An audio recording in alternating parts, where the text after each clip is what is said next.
ഒരു തരത്തിൽ ഞാൻ ആദ്യമായിട്ട് കേൾക്കുന്ന, ഞാൻ ആദ്യമായിട്ട് അറിഞ്ഞൊരു വാർത്തയാണ്. ഒന്ന് കണ്ടുനോക്കൂ.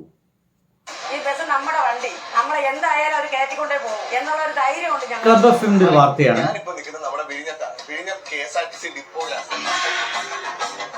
KSRTC ഡിപ്പോയിൽ നമുക്ക് എല്ലാവർക്കും അറിയാവുന്ന പോലെ ഒരുപാട് ബസ്സുകളുണ്ട്. പക്ഷെ ഞാൻ ഇന്ന് ഇവിടെ വന്നത് ഒരു സ്പെഷ്യൽ ബസ് കാണാനാണ്. ഇത് സത്യം പറഞ്ഞാൽ ഇങ്ങനത്തെ ഒരു സ്പെഷ്യൽ ബസ് അവിടെ മത്സ്യത്തൊഴിലാളികൾക്ക് മാത്രമായിട്ട് ഫ്രീ ആയിട്ട് സഞ്ചരിക്കാൻ ഒരു സ്പെഷ്യൽ ബസ് അവിടെ ഉണ്ട്. അവർക്ക് വിൽപ്പനയ്ക്ക് പോകാനും ഒരു തിരിച്ച് അവരുടെ സ്ഥലത്തേക്ക് വരുവാനൊക്കെ ആയിട്ട് ഒരു സ്പെഷ്യൽ ബസ് ഉണ്ടെന്നുള്ള വാർത്ത സത്യം പറഞ്ഞാൽ എനിക്ക് ഭയങ്കര അത്ഭുതമായിരുന്നു കേട്ടോ. ഒന്ന് കേട്ടോക്കി. സമുദ്ര എന്ന പേര്. ശരിക്കും എന്താണ് ഈ സമുദ്ര ബസ്? സമുദ്ര ബസ് LDF സർക്കാർ വന്നതിന് ശേഷം മന്ത്രിയായിരുന്ന ആന്റണി രാജു സാറ് ഫിഷറീസ് വകുപ്പുമായിട്ട് ചേർന്ന് നടത്തുന്ന ഒരു സംരംഭമാണ്. ആ സംരംഭത്തിന് ഫിഷറീസ് വകുപ്പുകാർക്ക് ഈ യഥേഷ്ടം മീൻ കൊണ്ടുവന്ന് വിൽക്കാൻ വേണ്ടിയും അത് കച്ചവടം നടത്തിയിട്ട് തിരിച്ചു വരാൻ വേണ്ടിയും ഉള്ള ഒരു സൗകര്യം ഒരുക്കി കൊടുക്കുക. അത് പൈസ ഒന്നും വാങ്ങുന്ന ഇതല്ല. അതാ നോക്കൂ, നമ്മുടെ LDF സർക്കാർ വന്നതിന് ശേഷം ഫിഷറീസുമായി ബന്ധപ്പെട്ട വിൽപ്പനക്കാർക്ക് സ്ത്രീകളാണ് ഏറ്റവും കൂടുതൽ അവിടെയൊക്കെ മത്സ്യം വിൽക്കാൻ വേണ്ടി ഇറങ്ങുന്നത്. വീടുകളൊക്കെ പോയിട്ട് ഈ തലയിൽ ഇങ്ങനെ ചുമടായിട്ട് ഇങ്ങനെ മത്സ്യം വിൽക്കുന്ന അവിടെ സ്ത്രീകളാണ്. ആ സ്ത്രീകൾക്ക് ഈ ഒരു മത്സ്യം എടുത്തു കൊണ്ടുപോയിട്ട് ടൗണിലേക്ക് മറ്റും പോകാൻ വേണ്ടിയിട്ട് മത്സ്യം കൊണ്ടുപോകാൻ വേണ്ടി മാത്രമായിട്ട് അറേഞ്ച് ചെയ്തിരിക്കുന്ന ബസ്സാണ്. ഇങ്ങനത്തെ ഒരു ബസ് ഉണ്ട് എന്നുള്ള കാര്യം സത്യം പറയാലോ എൻ്റെ ലൈഫിൽ ഈ കഴിഞ്ഞ 10 വർഷത്തിലേക്ക് ഞാൻ അറിഞ്ഞില്ല.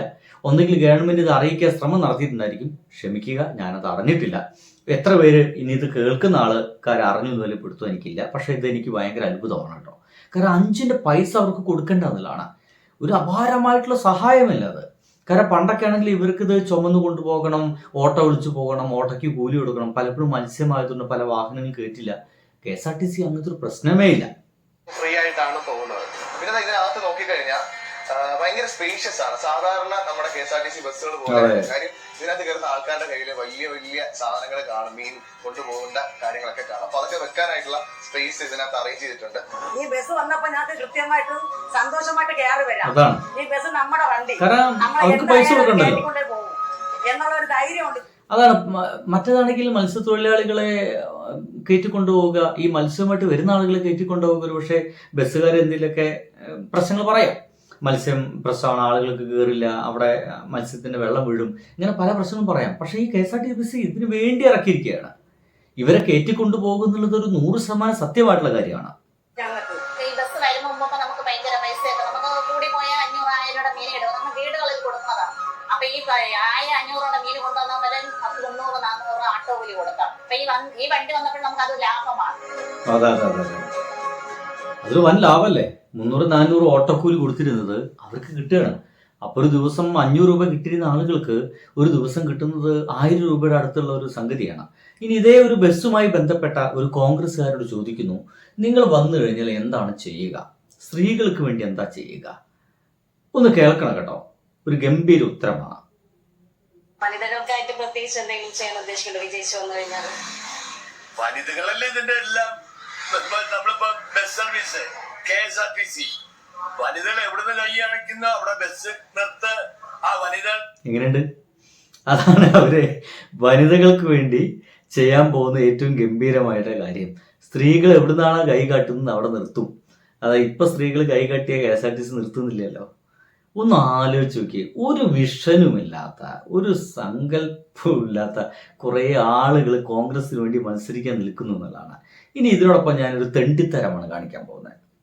നമ്മുടെ ഒരു മനുഷ്യനുണ്ട്, പാലക്കാട്ടുകാരനാണ്. ഞാൻ നിങ്ങൾക്കത് കാണിച്ചു തരാം. ഇതിൽ മനോരമ ചാനലിലാണ് 3 പേരെ ഫോട്ടോ കൊടുത്തിട്ടുണ്ട്.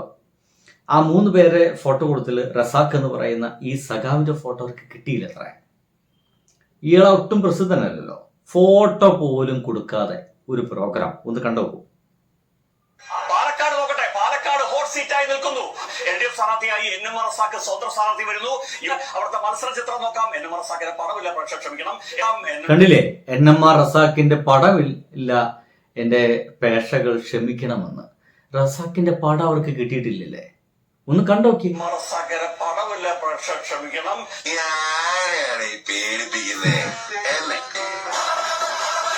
നോക്കൂ, ഗൂഗിൾ തപ്പി നോക്കിയാൽ കിട്ടും. ഇനി അത് മാത്രമല്ല, ഗൂഗിൾ തപ്പി വെച്ച് നിങ്ങൾക്ക് മടിയാണെങ്കിൽ നിങ്ങൾ ഇൻസ്റ്റാഗ്രാമിൽ തപ്പുന്നേ. ഇൻസ്റ്റാഗ്രാമിൽ നിങ്ങൾക്ക് അത് കിട്ടുന്നുണ്ട്. ഇനി അവിടെയും തപ്പാൻ മടിയാണെങ്കിൽ ഫേസ്ബുക്ക് തപ്പ്, അവിടെയും കിടക്കുന്നുണ്ട് NMR റസാക്കിന്റെ ഒരുപാട് ഫോട്ടോസുകൾ.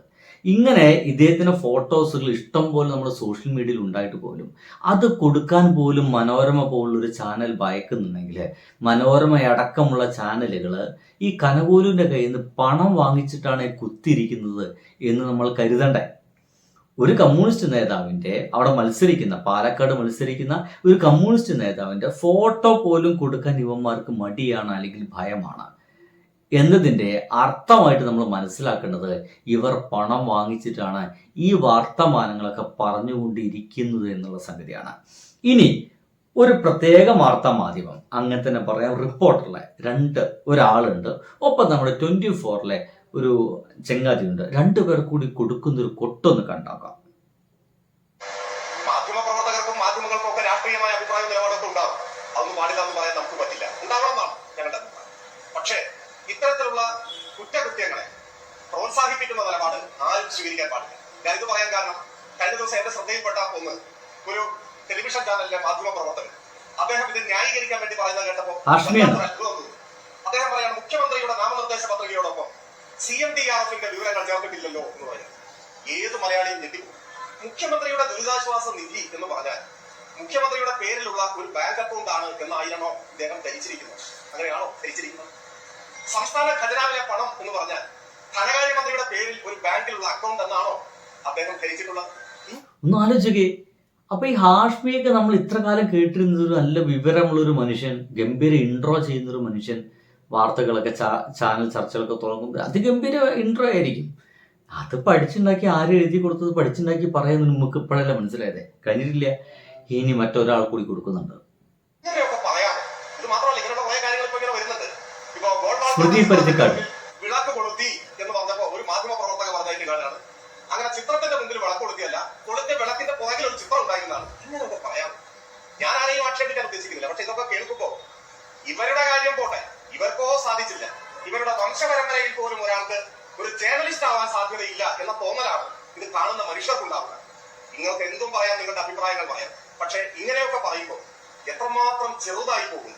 മാധ്യമ പ്രവർത്തനത്തോട് ജനങ്ങൾക്കുള്ള ആദരം എത്രമാത്രം ഇടിഞ്ഞു പോകും.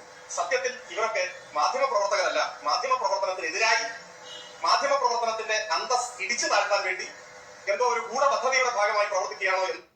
രണ്ടു പേർക്കാണ് പണി കിട്ടിയിട്ടുള്ളത്. ഒന്ന് നമ്മുടെ ഹാഷ്മിക്കാണ്, ഒന്ന് നമ്മുടെ സ്മൃതി പരുത്തിക്കാട്ടിനാണ്. രണ്ടുപേരും നമ്മൾ കേട്ടതാണ്. അത്രയും നാറിയ രീതിയിലേക്ക് ഈ ഒരു ഇലക്ഷൻ കാലത്ത് ഒരുപക്ഷെ മാധ്യമപ്രവർത്തനത്തെ ഏറ്റവും മോശമായ രീതിയിൽ ഉപയോഗിച്ച ആളുകൾ എന്നൊക്കെ രീതിയിൽ ഒരുപക്ഷെ ഒരു അവാർഡ് കൊടുക്കുകയാണെങ്കിൽ ഈ രണ്ടുപേർക്ക് ചിലപ്പോൾ കൊടുക്കേണ്ടി വരും. ഒപ്പം മനോരമയ്ക്കും. ബൈ.